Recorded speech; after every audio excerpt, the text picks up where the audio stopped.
Hello दोस्तों, स्वागत है आपका हमारे यूट्यूब चैनल झारखंड एग्जाम वाला पर।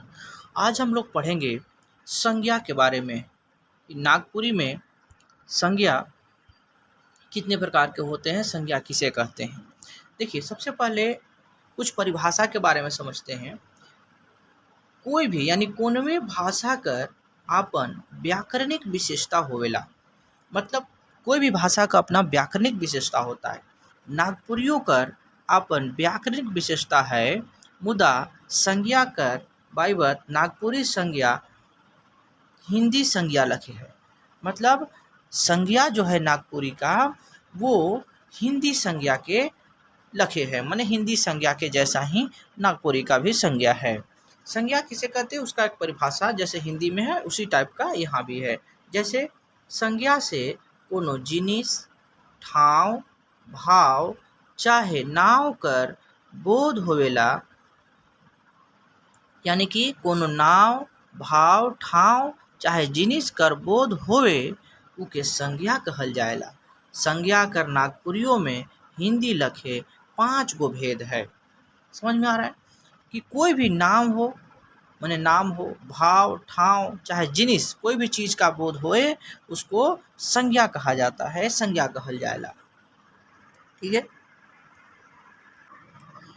अब संज्ञा के भेद कौन कौन से हैं? संज्ञा कर भेद। संज्ञा कर भेद पहला जैसे व्यक्तिवाचक संज्ञा, दूसरा जातिवाचक संज्ञा, तीसरा समूहवाचक संज्ञा, चौथा भाववाचक संज्ञा और पांचवा द्रव्यवाचक संज्ञा। तो हिंदी के जैसा ही जो है नागपुरी में भी 5 प्रकार के संज्ञा के भेद होते हैं। अब इस सभी को हम लोग एक एक करके देखेंगे। व्यक्तिवाचक संज्ञा किसे कहते हैं, इसका उदाहरण क्या है। उसी प्रकार से जातिवाचक, समूहवाचक, भाववाचक और द्रव्यवाचक, सभी को एक एक करके परिभाषा देखेंगे और सभी का हम लोग उदाहरण के साथ भी समझेंगे। जैसे पहला है व्यक्तिवाचक संज्ञा। ठीक है। व्यक्तिवाचक संज्ञा में जौन शब्द से कोनो एक वस्तु चाहे व्यक्ति कर बोध होवे उके व्यक्तिवाचक संज्ञा कहल जाला। माने जौन शब्द से एक ठो वस्तु चाहे व्यक्ति कर बोध हो उके व्यक्तिवाचक संज्ञा कहल जाला। जैसे आदमी कर नाव। जैसे आदमी कर नाव मतलब जैसे आदमी का किसी का नाम है, जैसे मंगरा, देवले, शकुंतला, बसंती, आपका भी कुछ नाम होगा। तो आदमी का नाम जो है किसी एक व्यक्ति का बोध कराता है, इसलिए यह भी व्यक्तिवाचक संज्ञा होगा। दिशा कर नाव, पूरब, पश्चिम, उत्तर, दक्षिण, भंडार कोना, ये सभी भी एक एक दिशाओं का बोध कराता है, इसलिए यह भी व्यक्तिवाचक संज्ञा कहलाएगा। देश मनक नाव, आसाम, भूटान, नेपाल, भारत।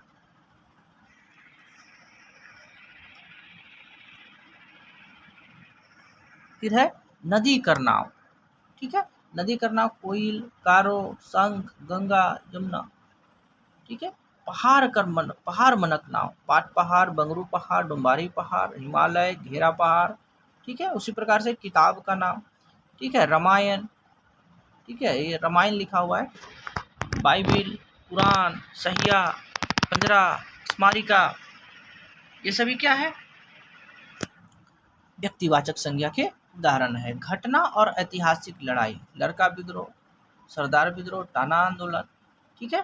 उसी प्रकार से दिन महीना का नाम, सुमार, मंगर, बीफे, पूस, माघ, जेठ, आषाढ़, ये सभी क्या है, व्यक्तिवाचक संज्ञा के उदाहरण है।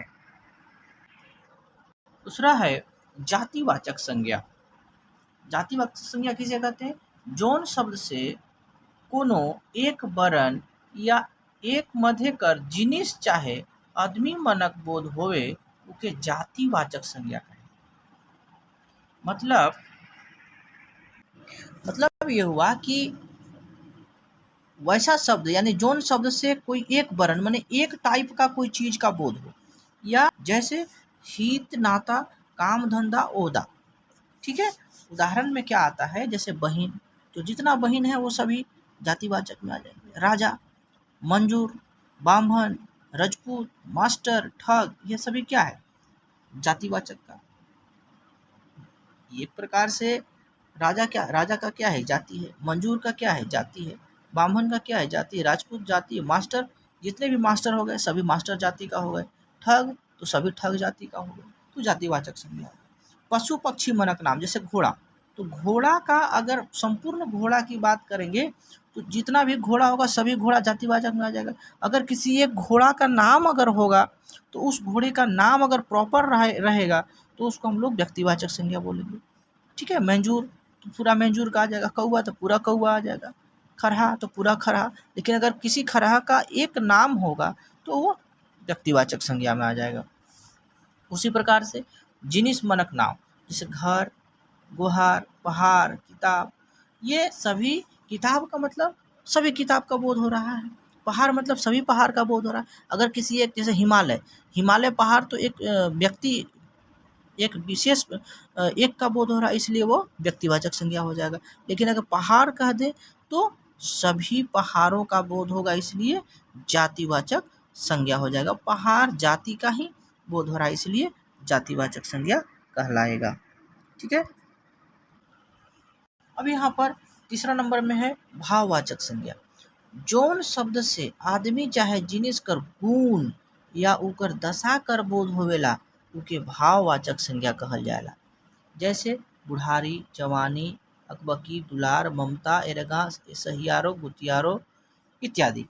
तो जौन शब्द से आदमी जिनिस कर गुण या ओकर दशा कर बोध होवेला ओके भाववाचक संज्ञा कहल जाला। जैसे बुढ़ारी, ये दशा का बोध करा रहल है। ठीक है। जवानी दशा कर बोध करा रहल है। अकबकी, अकबकी क्या है? एक गुण है, एक भाव है। ठीक है। इसलिए यह क्या कहलाएगा? भाववाचक संज्ञा कहलाएगा। चौथा नंबर में है समूहवाचक संज्ञा। जौन शब्द कोनो जिनिस चाहे आदमी कर जमात, जमात मने पूरा एक ग्रुप, एक समूह कर बोध होवेला उके समूहवाचक संज्ञा कहल जाला। जैसे पंचायत, पेठिया, जतरा, कुला, मेला, बथान, गोछा। ठीक है। पेठिया मतलब बाजार होता है, पंचायत समझ रहे हैं, जतरा मेला उधा। ठीक है। इसी प्रकार से ये एक समूह का बोध हो रहा है, इसमें बहुत सारे लोगों का समूह होता है, इसलिए यह एक जमात है, इसलिए इसको समूहवाचक संज्ञा कहते हैं। 5 नंबर में है द्रव्यवाचक संज्ञा। ठीक है। द्रव्यवाचक संज्ञा में क्या कहता है? जौन शब्द से कोनो द्रव्य, जैसे नापे, जोखे, तौलेक वाला करबोध होवे ओके द्रव्यवाचक संज्ञा कहल जाएला। जैसे लोहा, कोयला, सोना, पानी, दूध, तांबा, ये सब का है द्रव्यवाचक है। काहे कि लोहा ये नापे के है, तौले के है। कोयला नापे तौले जोखे के है। सोना, ठीक है, पानी, दूध, तांबा, ये सभी नापे तो जोखे के चीज हैं, से द्रव्यवाचक संज्ञा कहल जाएला। ठीक है। तो कैसा लगा वीडियो? यदि वीडियो पसंद आया तो लाइक, कमेंट, सब्सक्राइब जरूर कीजिए। मिलते हैं अगले वीडियो में, तब तक के लिए धन्यवाद।